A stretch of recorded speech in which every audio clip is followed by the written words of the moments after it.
I would like to start with a quote by one of my good friends, Dr. Manasi, who says, "Education without moral and spiritual values will always produce intelligent criminals."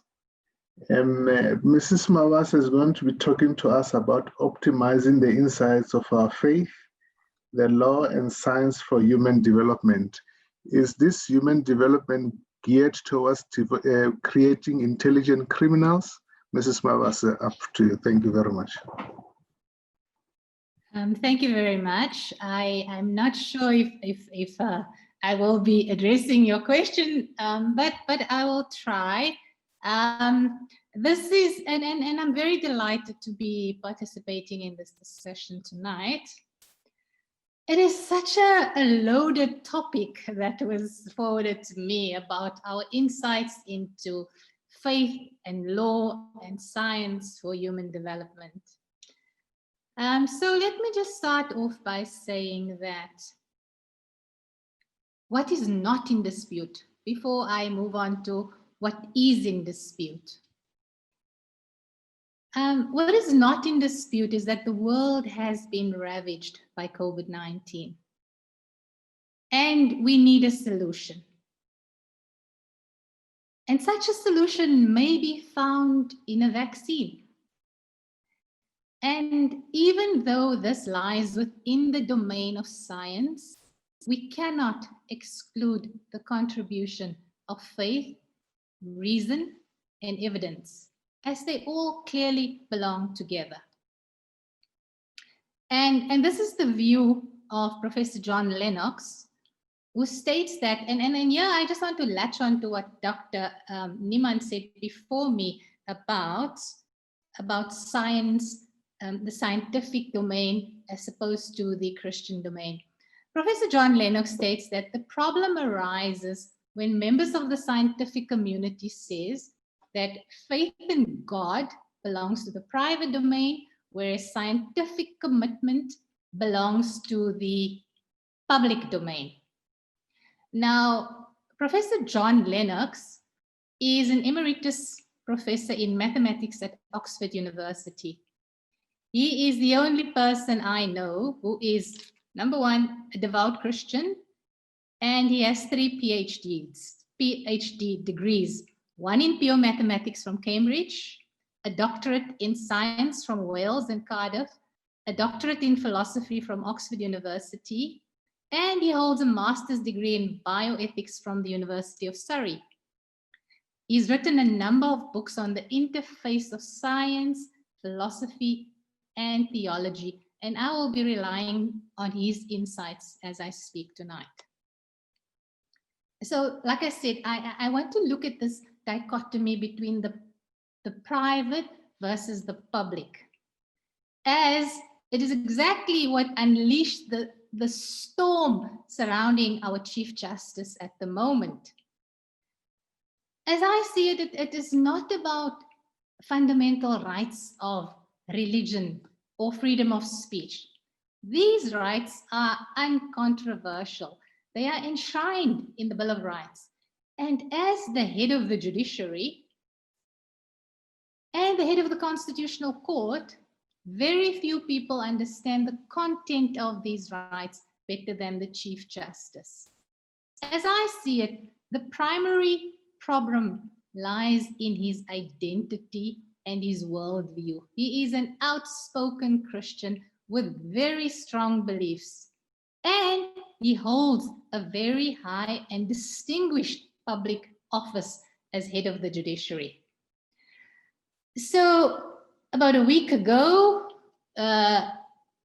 after the controversial prayer, in the Daily Maverick, there was an article, which by the way, is riddled with inconsistencies and logical fallacies on the role of religion within the law, and whether it is appropriate for someone in the position of the Chief Justice to make such statements.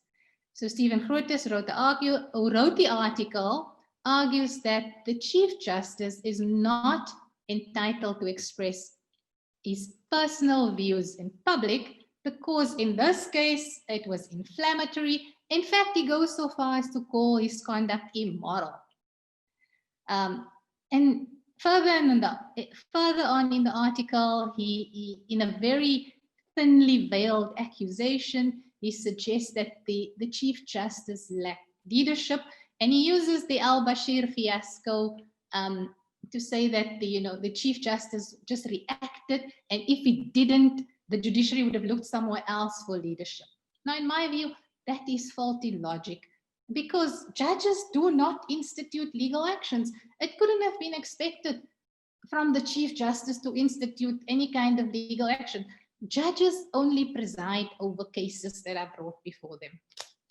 And then he goes further and he mentions Nkandla, the famous Nkandla judgment, which was delivered by the Chief Justice, and he mockingly refers to it as the theater of the Chief Justice in full voice, as if it was a spectacle and not a watershed-defining moment for the country.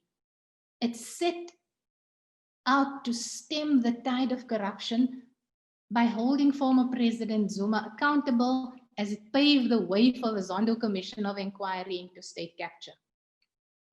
Recently, one of his retired colleagues, Justice Edwin Cameron, remarked during an interview that the Chief Justice is willful, strong-minded, and committed to principle. And that was exactly those characteristics that saw the country through its worst times, and it established the judiciary.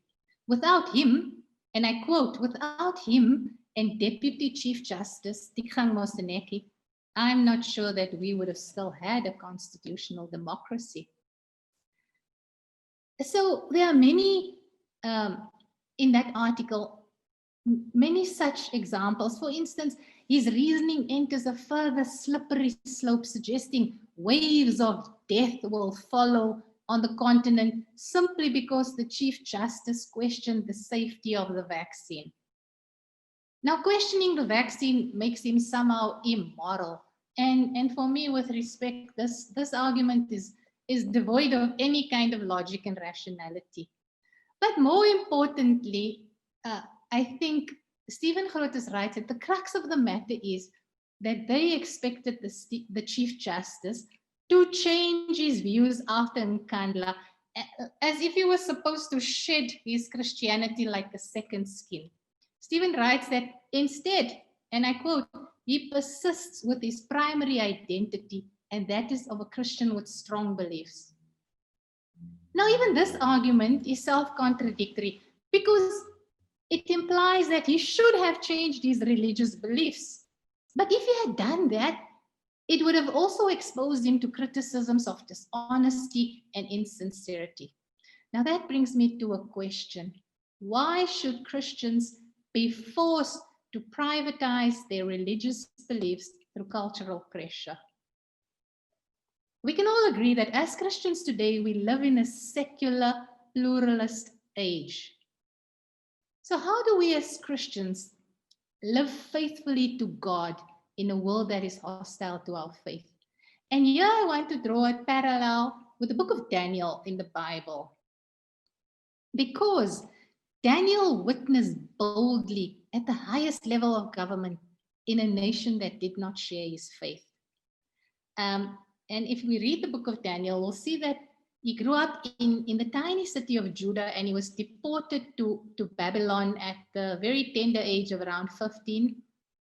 And he and his friends experienced a major cultural shift. Their names were changed in an attempt to influence their identity. Ancient Babylon was highly secular with many pagan gods.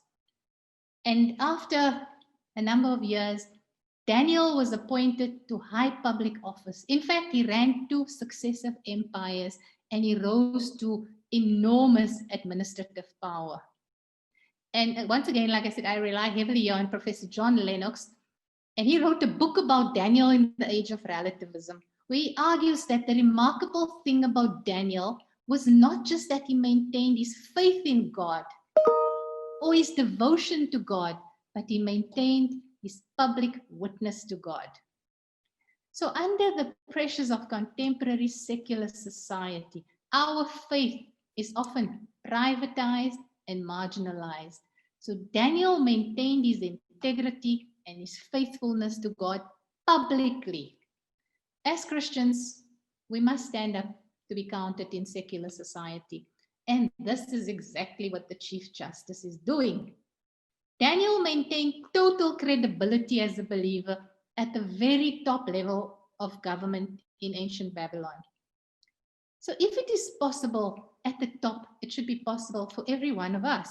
We can choose to be silent, or we can choose to be involved and engaged in our society, like the Chief Justice.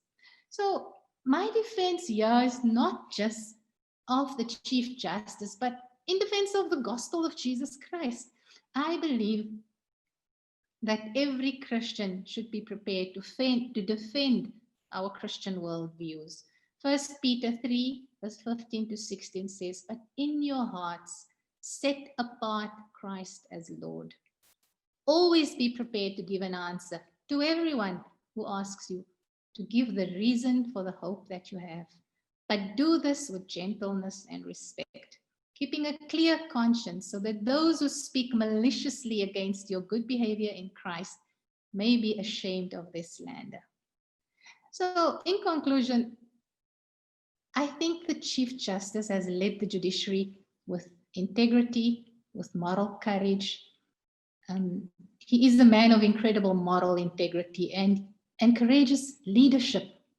At a time when many of the institutions of government buckled under state capture, the judiciary with the Chief Justice at the helm proved to be the final bulwark against anarchy and corruption that threatened to overwhelm South African society and bring the economy to its knees.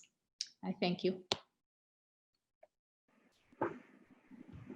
Thank you very much, Mrs. Mabasa, for your insight in this issue, and we really appreciate your time.